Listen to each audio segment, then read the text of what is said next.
It began as most monsters do, in complete normalcy. A clean birth certificate. A quiet cradle. A loving family portrait. But behind that innocence was a secret, one that would ripple through the decades and leave a trail of horror so vast, even now, America struggles to comprehend it.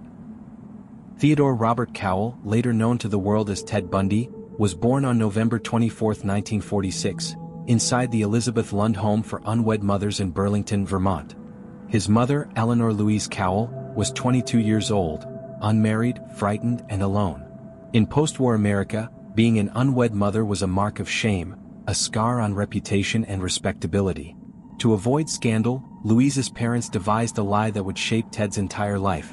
They would raise him as their own child and pretend that Louise was his older sister. So Ted Bundy grew up believing that the people he called Mom and Dad were actually his grandparents, and that his real mother was merely a distant sibling. A lie, simple in structure, devastating in consequence. The Cowell home in Philadelphia, Pennsylvania, was rigid and repressed. Ted's grandfather, Samuel Cowell, was known to have a violent temper. He reportedly beat the family dog, shouted at neighbors, and once hurled a domestic cat across the yard. Behind closed doors, he ruled the house with intimidation and fear. Ted's grandmother, Eleanor, was a frail, nervous woman who suffered from depression and anxiety. It was in this atmosphere, of strict control, whispered tension, and religious guilt, that Ted spent his earliest years. He learned early that emotions were dangerous, that truth could be reshaped, and that appearances mattered more than honesty. Those who later studied Bundy's psyche believe this childhood deceit planted the seed for his lifelong obsession with image, the ability to appear normal, even admirable, while hiding a storm within. When Ted was 4 years old, Louise decided she could no longer live under her father's roof. She packed up her belongings, took Ted by the hand, and moved to Tacoma, Washington, where she would start over. There she met and married Johnny Bundy, a mild-mannered hospital cook, who legally adopted Ted and gave him his new surname. Johnny Bundy was simple, hardworking, and kind, but to Ted he was unimpressive. Even as a child, Ted felt superior to the man who tried to be his father. He looked down on Johnny's low income, his lack of education, and his modest ambitions. Ted wanted more power, status, control. Those early judgments were the first sparks of arrogance that would later ignite into something monstrous. Neighbors described young Ted as polite and quiet, yet curiously detached. He didn't play with other children much. When he did, he controlled the games, dictating who played which role and when the game ended. There was something about him, an invisible line between him and everyone else, a barrier that no one could quite identify but everyone could feel. Family friends would later recall strange incidents from Ted's childhood. He was fascinated by knives. He enjoyed sneaking into rooms uninvited. Once, when he was only 3, his aunt claimed to have woken up in the middle of the night to find little Ted standing by her bed, silently watching her. His face expressionless, his hands holding kitchen knives he had taken from the drawer. No words. No explanation. Just that chilling stare. To most people, these were odd but harmless childhood behaviors. But hindsight would prove them to be the earliest glimpses of the predator forming within. As Ted grew into adolescence, he became obsessed with his origins. He was intelligent, handsome, and fiercely private. But inside, he carried a sense of humiliation and confusion about who he really was. When he finally discovered, by finding his birth certificate, that his sister was actually his mother, something in him shifted. He never spoke of it directly, but those who knew him noticed a change, a coldness, a detachment that deepened with time. He began to compartmentalize his life. There was Ted, the charming, intelligent student, and then there was Ted, the secret observer, the one who watched others with calculating distance. By high school, Bundy was already a master of imitation. He could mimic empathy, project sincerity, and adapt his personality to any social circle. But beneath the surface he was awkward with women. He didn't understand intimacy or affection. He spent long nights wandering his neighborhood, peering into windows, watching couples through the glass. These secret observations gave him a sense of control, a rehearsal for the dominance he would later crave. Bundy also developed an early obsession with pornography, particularly violent imagery involving women. This addiction, as he would later admit, distorted his perception of desire and power. In his own words, "I didn't know what made things fit together. I just knew I couldn't stop looking." He was constructing a fantasy world where women weren't people. They were objects to be possessed, controlled, and ultimately destroyed. Ted attended the University of Puget Sound briefly before transferring to the University of Washington in Seattle. There, he studied psychology, the science of the human mind. To classmates he seemed disciplined, charming, and remarkably bright.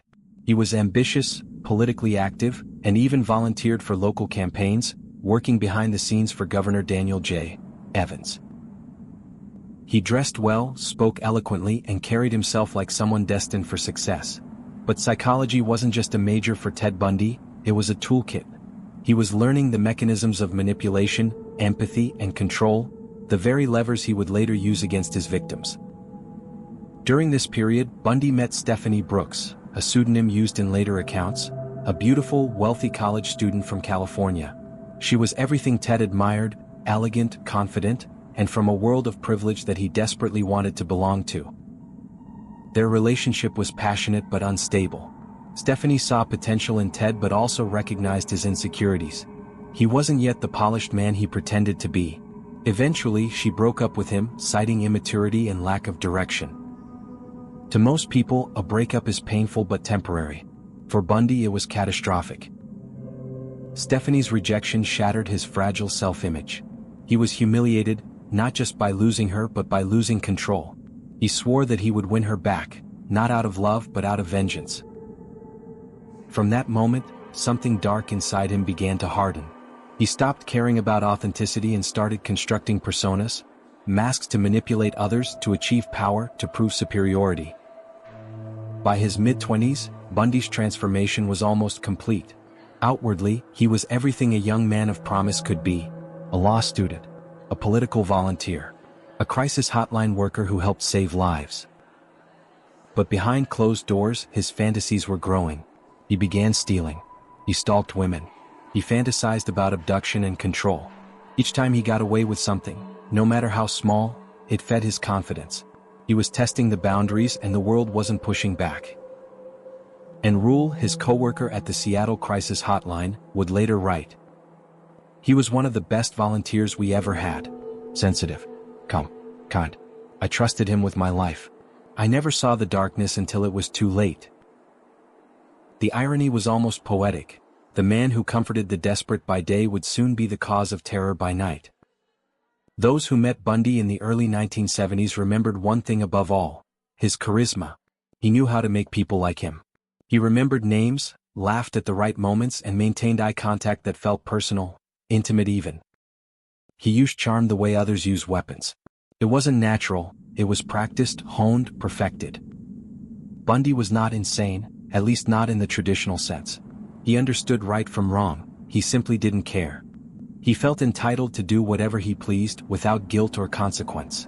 And that, psychologists would later conclude, made him far more dangerous than anyone could have imagined. By 1973, Bundy had begun driving through Seattle neighborhoods late at night, searching for opportunities, testing his fantasies in the real world. He followed women. He approached strangers. He practiced conversations, refining his tone, his fake injuries, his charm. He discovered how easily people trusted a good-looking man with a kind voice and a broken arm. What began as curiosity soon became compulsion. The fantasy was no longer enough. After rekindling his relationship with Stephanie Brooks under false pretenses, Bundy played a cruel game. He won her back, charmed her, promised marriage, and then abruptly cut her off, disappearing without a word. It wasn't love, it was revenge, meticulously executed. He had proven to himself that he could manipulate anyone. The next step would be fatal for countless young women. Because now, Ted Bundy no longer needed affection. He needed domination.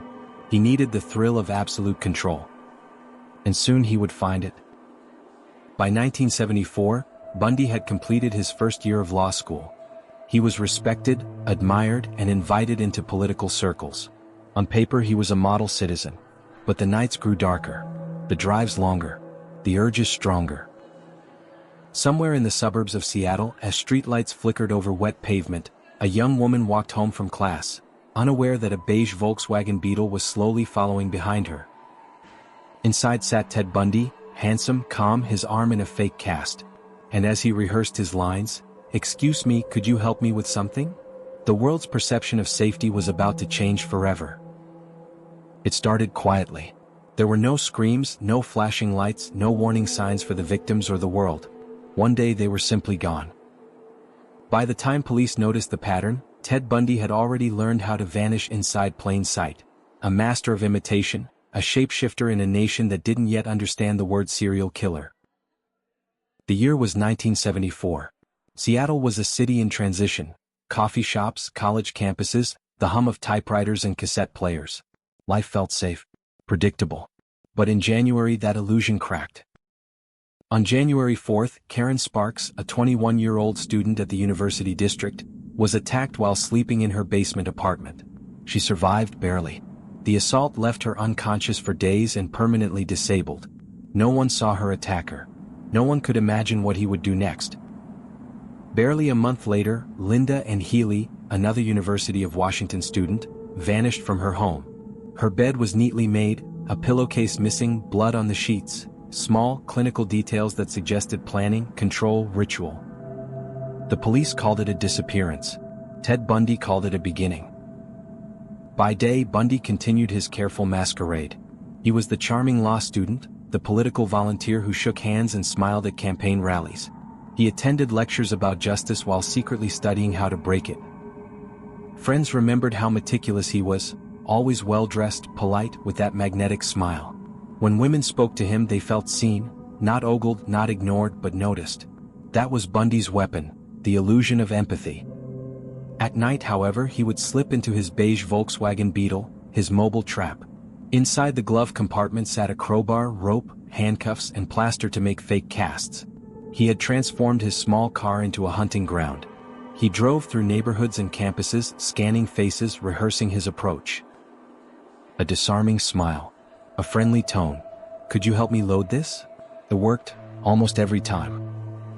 Between February and June 1974, women began disappearing across Washington state at an alarming rate. Donna Gail Manson, 19, vanished from the Evergreen State College in March. Susan Rancourt, 18, disappeared in April after a night class in Ellensburg. Roberta Parks, 22, went missing in May after leaving her dorm in Oregon. Then Brenda Ball in June, last seen at a tavern near Seattle. Each case was similar. Young, intelligent women, often with long hair parted down the middle. Each victim vanished without a trace. Police departments were baffled, working in isolation. There were no national databases, no shared investigations across state lines. The word serial killer had yet to enter the public lexicon. What connected these disappearances was invisible, except to Ted Bundy. On July 14, 1974, Bundy did something astonishing. He hunted in daylight. It was a warm Sunday at Lake Sammamish State Park, crowded with thousands of families. Bundy, wearing khaki shorts and a sling around his arm, moved easily among the picnics and beach towels. He approached women with the same gentle smile and a polite request. "Could you help me put my sailboat on my car? My arm's broken." He introduced himself as Ted. Several women politely declined. Others followed him briefly, only to turn back when they saw no boat. But two young women didn't return. Janice Ott, 23, and Denise Naslund, 19, both bright, outgoing, and kind, were never seen alive again. When the police interviewed witnesses, they all described the same man. Handsome, clean-cut, with an arm and a sling. His name, they said, was Ted. It was the first time Bundy's real identity had surfaced in connection to his crimes. But even that wasn't enough to catch him, not yet. Investigators compiled composite sketches and distributed them across the state. Tips poured in, over 3,000 leads. Among them, several people named Ted Bundy. But when police checked the name, the man they found didn't fit their image of a killer. Ted Bundy was a law student, respected, politically connected, with no criminal record. He had friends in law enforcement and a girlfriend who adored him. He was too normal, too clean. Bundy, meanwhile, watched the news reports with fascination. He clipped newspaper articles about the missing women, saving them like trophies. He was thrilled, not frightened, to see his face emerging in sketches. It made him feel powerful, almost famous. That fall, Bundy abruptly left Seattle, telling friends he had been accepted to law school in Salt Lake City, Utah. In truth, he was fleeing the growing police pressure and seeking new hunting grounds. Utah was perfect. New state, new police force, no connections to his past. And within weeks of arriving, women began to disappear again. On October 18, 1974, Melissa Smith, the 17-year-old daughter of a local police chief, vanished while walking home. Her body was found 9 days later in the mountains. Less than a month after that, Laura Am, 17, was abducted and murdered under similar circumstances. The killings were escalating, both in frequency and brutality. Bundy's confidence was growing. He had beaten suspicion once. He believed he could do it forever. In November 1974, Bundy's luck cracked. Carol Duranch, an 18-year-old in Murray, Utah, was approached by a man claiming to be a police officer. He said someone had broken into her car and asked her to come with him to file a report. She followed him, but when he drove the wrong way and pulled into a dark lot, she sensed danger. Bundy lunged, trying to handcuff her. She fought back, kicked, and escaped. Duranch's courage and memory would later prove critical. She could describe her attacker's car, face, and even the fake police badge he carried. It was the first serious crack in Bundy's disguise, but it would take years before that night's testimony led to his capture. While Utah authorities investigated, more women went missing in nearby states: Colorado, Idaho, and Oregon. Each disappearance followed the same pattern. Each bore Bundy's signature blend of charm, deception, and control. In Colorado, Karen Campbell, a young nurse, vanished from a ski lodge in January 1975. Her body was later discovered in the snow, showing signs of severe assault. It was the first time Bundy had left behind identifiable evidence linking his car to a victim. Police began coordinating across states. The name Ted resurfaced. The Volkswagen Beetle was listed as a vehicle of interest. Bundy's once invisible pattern was beginning to take shape on police maps, red pins spreading across the western United States like a disease.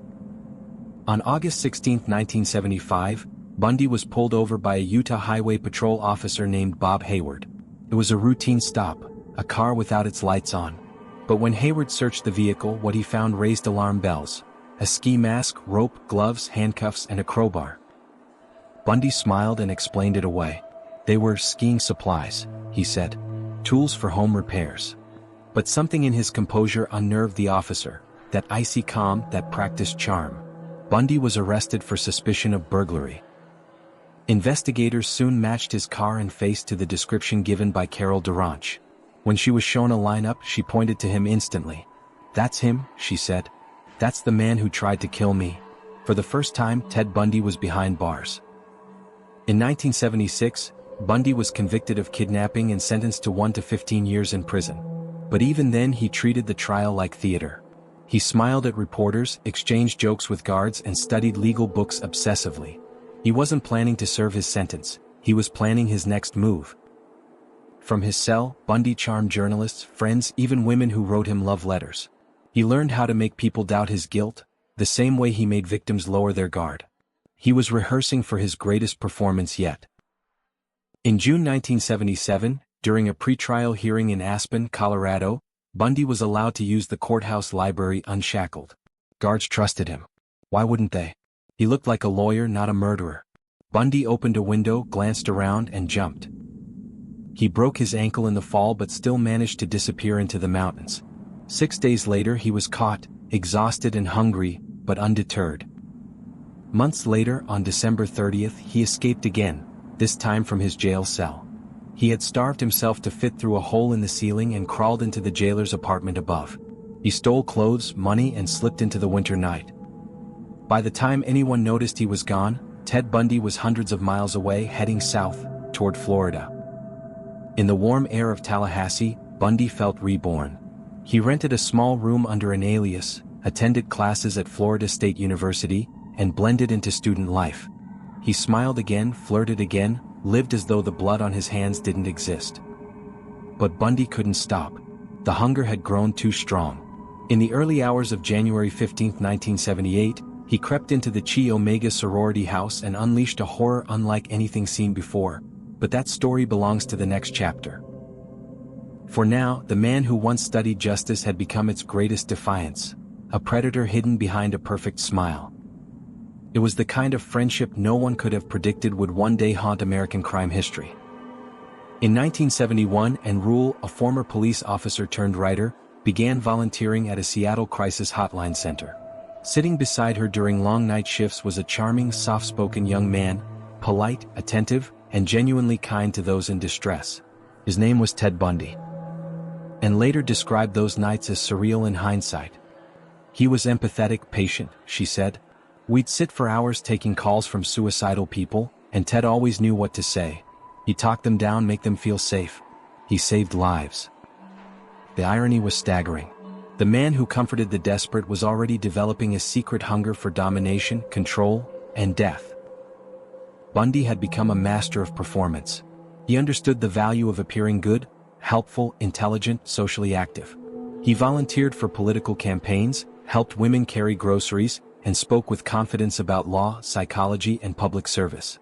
He was a man who looked like the embodiment of trustworthiness, clean-cut, articulate, with a quiet intensity that drew people in. But beneath the mask of charm was a mind rehearsing violence. Ted often spent late nights driving through neighborhoods, watching women walk alone under streetlights. He learned their routines, their expressions, their vulnerabilities. He wasn't hunting yet, not actively, but the impulse was growing, the craving becoming harder to ignore. To everyone around him, Ted seemed destined for greatness. He enrolled in the University of Washington, majoring in psychology. Professors praised his sharp intellect. Classmates admired his charisma. He began dating Elizabeth Klopfer, a young secretary and single mother from Utah, who fell deeply in love with his confidence and ambition. Elizabeth would later describe him as the perfect man. He cooked breakfast, played with her daughter, and spoke about marriage and their future together. But sometimes, she said, something in his eyes would change, a fleeting coldness as though a curtain had fallen behind his smile. Bundy's life became a delicate balance of masks. By day he was the attentive boyfriend and promising law student. By night he began experimenting with voyeurism, stalking, and fantasies of abduction. He would walk for miles through dark alleys, following strangers, imagining the moment of control, the instant when fear would fill the air. At the crisis hotline, and Rule never saw this darkness. They shared coffee, jokes, and stories. Ted once walked her to her car late at night, offering protection. She would later recall thinking, "If I ever had a daughter, I'd want her to date someone just like Ted." There were signs, small and strange, that hinted at what was coming. A girlfriend once found plaster of Paris in Ted's drawer. He claimed it was for a class project. Another time, he was caught peeping into women's windows but managed to talk his way out of trouble. He seemed fascinated by the vulnerability of others, by how easily he could manipulate perception. Still, no one, not even Elizabeth, could have imagined what that fascination truly meant. In 1973, Bundy was accepted into law school. To many, it seemed the beginning of his professional success. Inside, Ted was crumbling. He had never truly belonged anywhere. Law school exposed his academic weaknesses, and his ego couldn't bear the blow. He dropped out quietly, his confidence wounded, and the mask began to slip. Around this time, he started visiting remote wooded areas alone. He took photographs of landscapes, and sometimes, secretly, of unsuspecting women jogging by. It was as if the failure of his ideal life triggered something primal inside him. The fantasy of control, once abstract, was now whispering for action. Elizabeth began noticing absences. Ted would disappear for hours without explanation. He'd come home with scratches on his arms, claiming he'd been lost hiking. When she asked questions, he'd charm her with affection, cooking dinner, speaking softly until her doubts melted away. But the distance grew. Nights stretched longer. His mood shifted quickly, affectionate one moment, detached the next. In her later memoir, Elizabeth wrote, "Sometimes I would wake in the middle of the night and see him standing by the window, just staring into the dark. When I asked what he was doing, he'd say, 'Just thinking.' But there was something in his voice that chilled me." At the crisis center, and Rule began noticing a quiet intensity in Ted's conversations. He talked about crime, about what drove killers to do what they did. She thought it was intellectual curiosity. After all, both were fascinated by psychology. But Ted's questions grew eerily specific. He'd ask, "Do you think killers ever want to get caught? Or do they enjoy the chase too much?" And would laugh it off, unaware she was sitting beside one. By late 1973, Bundy was preparing for something. He began studying police procedures, reading about serial crimes, and even attending lectures about forensic psychology. Friends noticed a shift. He seemed distracted, lost in thought. But when confronted, he smiled that same disarming smile that could melt away suspicion. In early 1974, a wave of disappearances began to ripple across the Pacific Northwest. Women vanishing from college campuses, always young, intelligent, and brunette, often wearing their hair parted down the middle. The world would soon know the name Ted Bundy, but Enrule still knew him only as the kind man who answered crisis calls at her side. And for a time, the two worlds, the helper and the hunter, existed together, one phone call away from each other. Seattle, Washington, 1974. The year the Pacific Northwest would come to know fear like never before. College campuses buzzed with youthful energy, protests, and possibilities. But beneath that freedom was something dark, a shadow that moved unnoticed among them. He looked like any other student, confident, intelligent, clean-shaven, smiling. He blended perfectly into lecture halls, libraries, and coffee shops. That man was Ted Bundy, and the facade of charm was about to give way to a chilling pattern that would leave a nation paralyzed. It started quietly, one young woman vanishing without explanation. Then another. And another. January 1974. Linda Ann Healy, a bright, popular University of Washington student, disappeared from her basement room. Her bed was neatly made. Her bicycle was left behind. Only her nightgown was missing. Friends assumed she'd gone out early, until police discovered traces of blood on her pillow. The case baffled investigators. There was no forced entry, no sign of struggle. It was as if she'd simply been erased from her life. Weeks later, another woman vanished, Donna Gail Manson, a music student from Evergreen State College. Then Susan Rancourt, a college advisor who'd gone to an evening meeting and never returned. Each disappearance followed a rhythm. College-age, brunette, intelligent, kind. The news began to travel. Seattle, once a peaceful city of artists and students, grew anxious. Parents called campuses, urging their daughters to travel in pairs. Yet the shadow moved undetected, always polite, always ordinary. Bundy was studying law again around this time. He spoke of criminal psychology, the nature of evil, even theories about serial offenders. He enjoyed discussing such cases with friends, often analyzing what he called the mistakes other killers make. He'd smile, that boyish, confident smile, and no one ever suspected the irony. He had a gift for charm. He learned to use kindness as bait. Sometimes he wore a fake arm cast or walked with crutches, asking for help loading books or packages into his car, a tan Volkswagen Beetle that seemed harmless, almost endearing. Women who helped him were never seen again. By the summer of 1974, fear gripped Washington state. Posters of missing women filled university bulletin boards. Law enforcement agencies held emergency meetings, sharing notes from multiple jurisdictions. The disappearances were too similar to ignore, the pattern too exact. Students began noticing the same strange story. A charming man named Ted approached women in public, often pretending to be injured and asking for assistance. He was described as handsome, well-dressed, polite, and always alone. Police sketches emerged. The face on the posters was generic, almost forgettable. But when Enrule, Ted's former colleague from the crisis hotline, saw the drawing, she froze. It looked exactly like the friend who once walked her to her car at night, the one who had comforted the suicidal and talked about becoming a lawyer. Her stomach turned, but the rational part of her refused to believe it. Ted Bundy couldn't be a killer? Could he? July 14, 1974. A hot summer Sunday at Lake Sammamish State Park. Thousands of visitors gathered to enjoy the sunshine, barbecues, children playing, students laughing. Among them was a man in a tan shirt, his left arm in a sling. He carried a polite smile and introduced himself as Ted. Throughout the day, multiple witnesses saw him approach women, always with the same line. "Excuse me, could you help me load my sailboat onto my car?" Two young women agreed to follow him to the parking lot. Neither returned. Their names were Janice Ott and Denise Naslund. It was the first time Ted Bundy's crimes crossed from invisible to undeniable. Dozens of witnesses described the same man, the same car, the same name, Ted. Police now had a suspect, but Ted's public persona protected him. He was working for the state's Republican Party, studying law, volunteering at hotlines. He even attended crime seminars on the missing women. The devil was helping search for his own victims. When Enrule finally called the police to express her concerns, Detectives listened but hesitated. Bundy was educated, articulate, politically connected, hardly the profile of a killer. Still, his name was quietly added to a growing list of suspects. Meanwhile, the FBI began coordinating multi-state investigations. Bundy, sensing the pressure, decided to leave Seattle. He told Elizabeth, his girlfriend, that he needed a fresh start and planned to attend law school in Utah. Elizabeth felt something shift inside her. She didn't know why, but she couldn't shake the dread that followed his every disappearance. Before leaving, Ted Bundy made a final visit to the crisis hotline where Rule worked. He hugged her, thanked her for her friendship, and promised to stay in touch. She remembered the moment vividly, the warmth in his eyes, the sincerity in his voice.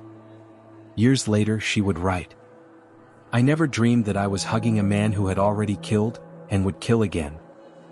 When Bundy drove away from Seattle, he left behind a city terrified, a girlfriend confused, and a trail of grief that was only beginning to be uncovered. He was about to take his mask, and his monster, to new states.